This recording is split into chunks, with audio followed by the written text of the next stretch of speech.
For those who don't know, I live here in Los Angeles. It's been my home for 7 years. I cannot begin to describe how devastating these fires have been. Now, my husband and I are blessed. Our home was largely out of harm's way, other than losing power for a few hours, the inside of the house sometimes smelling like smoke, and some other very minor inconveniences. We were fine. However, I know people who lost their homes, people who had to evacuate, and generally, whether your home was directly impacted or not, we were all living in a constant state of fear and anxiety. But what has been truly fucked up is outsiders, people who do not live in California at all, sort of cheering on this happening to the folks who live here.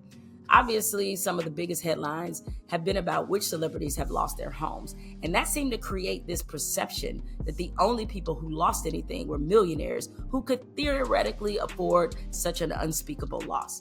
I can assure you, a lot of people who were not millionaires and not famous lost their homes.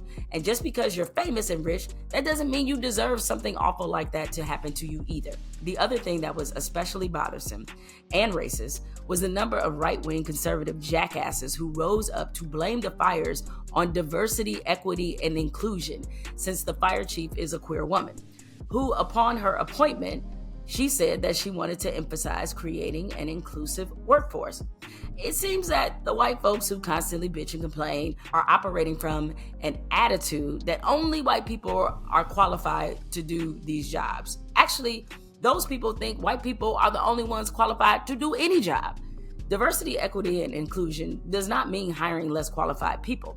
It means opening up the hiring pool to include people who have historically been frozen out of those jobs because of their race or sexuality.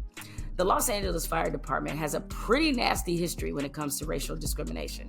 In fact, as recently as 2022, organizations representing Black and Latino firefighters called for a federal investigation of the LA Fire Department for racist and discriminatory practices.